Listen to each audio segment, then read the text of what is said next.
क्या नाम है? सूबेदार राकेश कुमार, कहाँ रहते हैं? बल्लभगढ़। अगर उत्तर प्रदेश की बात की जाए तो इस समय बुलडोजर जो है हमेशा एक्शन में रहता है, क्या कहेंगे उसके?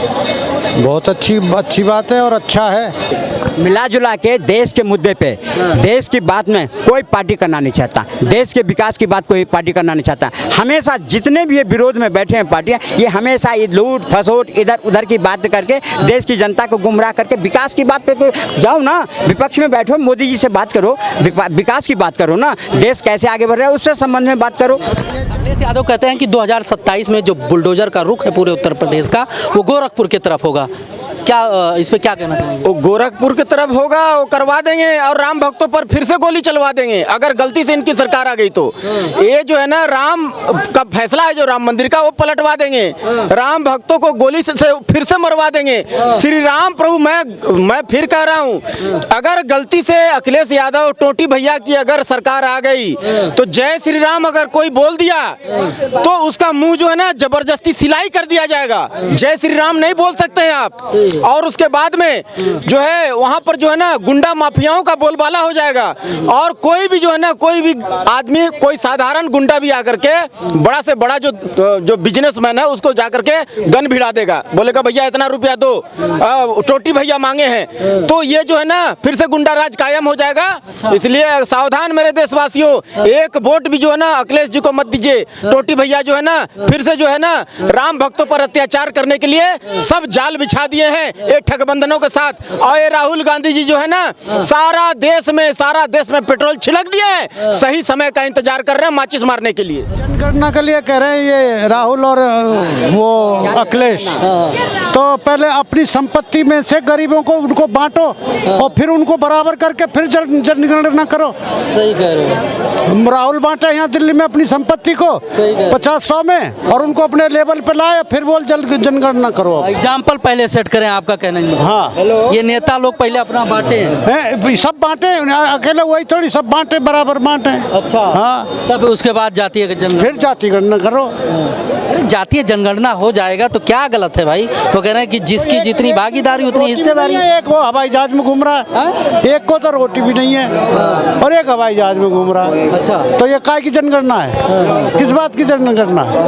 उन्होंने मेहनत किया है, वोट चाहिए ना उनको, वोट की जनगणना नहीं करो, हमें वोट चाहिए। अच्छा, हाँ, वोट के लिए सब कर रहे हैं। सब वोट के लिए, वोट के लिए।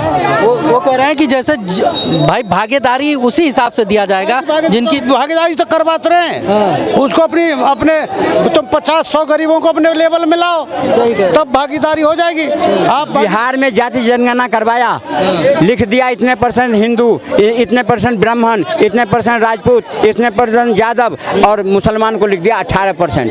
क्यों भाई? उसमें भी तो करते, सिया इतने %, सुन्नी इतने %, क्यों नहीं करते हो? ये जाति जनगणना करवा करके समाज को जाति जाति में बांट करके और फिर शासन करना चाहते हैं। ये देश की जनता जान रही है, समझ रही है, और खास करके हिंदुओं को बांट करके, हिंदुओं को तितर बितर करके और दूसरी मुस्लिम राष्ट्र की यहाँ पर में स्थापना करना चाहते हैं राहुल गांधी।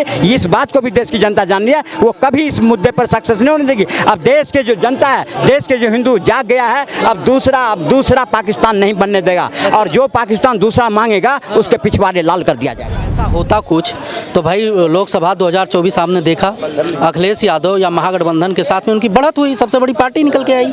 पीडीए की बात करते हैं, वो कहते हैं कि दलित पिछड़ा अल्पसंख्यक, और आप जो है कहते हैं कि नहीं हिंदू और मुस्लिम। हिंदू मुस्लिम एक करते हैं, ठगबंधन वाले, गठबंधन वाले, इनका घर में तुष्टीकरण की राजनीति करते हैं, परिवारवाद की राजनीति जातिवाद की राजनीति करते हैं। और ये कहते हैं कि भैया अगर इनका गलती से सरकार आ गया तो ये जो है ना, ये पहले जो सीट जो बढ़ा है किस कारण से, आरक्षण खत्म कर देंगे, झूठ बोले हैं, झूठ की दुकान सजाए हैं ये नकली गांधी खानदान वाले, ये राहुल गांधी मौलाना साहब जो है ये झूठ सजाए हैं, झूठ की दुकान सजाए, आरक्षण खत्म कर देंगे, संविधान खत्म कर देंगे, 8,500 खटाखट 8,500 जो खटाखट की बात कर रहे थे, ये झूठ परोसे हैं देशवासियों को। इसलिए देशवासी सावधान, अगर 1 करोड़ रुपया भी आपका दरवाजा पर आकर के कांग्रेसी वाले या टोटी भैया ला करके देंगे कि हम 1 करोड़ रुपया देंगे तो भी इनको वोट मत देना। योगी जी कहते हैं भाई बटोगे तो कटोगे, अगर जाग गया होता तो योगी जी को ये कहना पड़ता।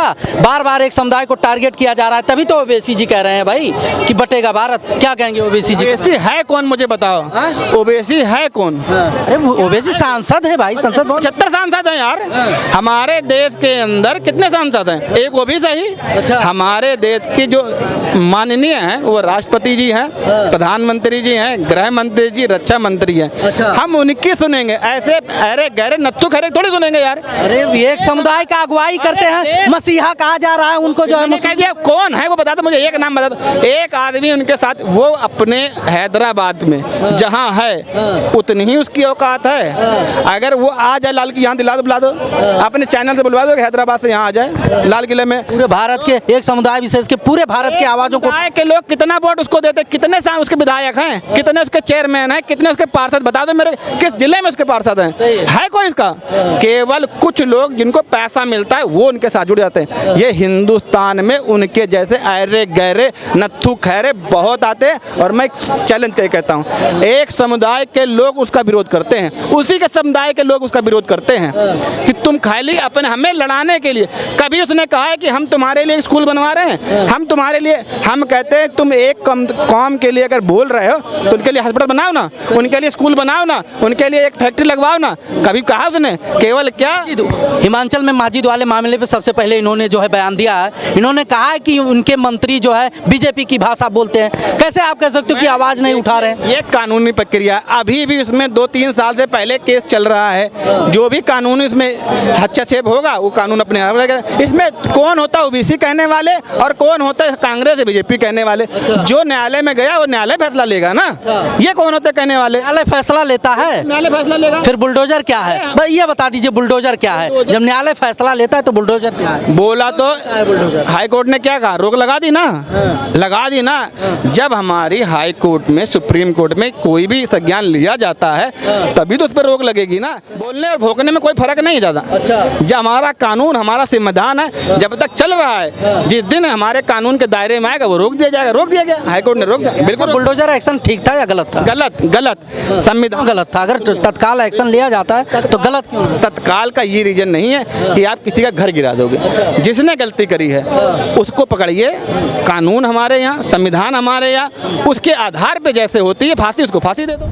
बुलडोजर एक्शन सही था या गलत? बिल्कुल सही है। मोइन खान ने तालाब की जगह को घेर करके तुम वहाँ पर बंगला बना लोगे, सरकारी जगह को घेर करके तो सरकार खाली नहीं कर पाएगी। आप लाल किले में आकर के मकान बना लोगे तो सरकार खाली नहीं कर पाएगी, बुलडोजर ही आएगा तोड़ने के लिए। तो बुलडोजर गलत कहाँ है? बुलडोजर हमेशा म्यूनिसिपैलिटी के आदेशानुसार चलता है। और जहाँ भी बुलडोजर का आदेश हुए हैं उस मकान पर हुए हैं अगर, तो वो मकान अवैध रूप से बनी हुई है उस पर हुआ है, न कि आपके क्राइम के दृष्टिकोण से हुआ है। उन्होंने कहा मोइन खान का जो मकान बना था वो तालाब पे बना था, वो गवर्नमेंट की संपत्ति थी। लेकिन वो बन कैसे गया?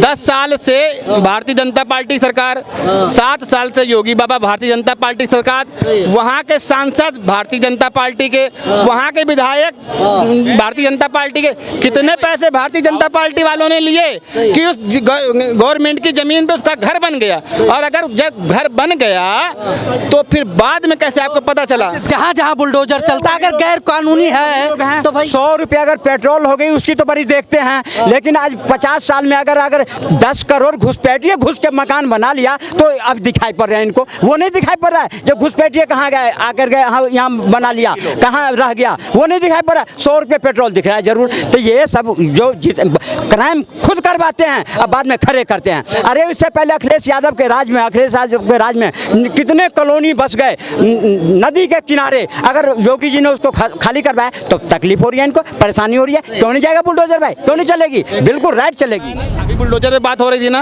मैंने यही कहा कि आपका गृह मंत्री, आपके प्रधानमंत्री, मुख्यमंत्री, राष्ट्रपति, प्रधानमंत्री, आपके वो सरकारी जमीन पे मकान बन कैसे गया? और अगर बना तो कितने पैसे आपने लिए? भ्रष्टाचार आपने किया, और भ्रष्टाचार किया तब भी नहीं पता चला।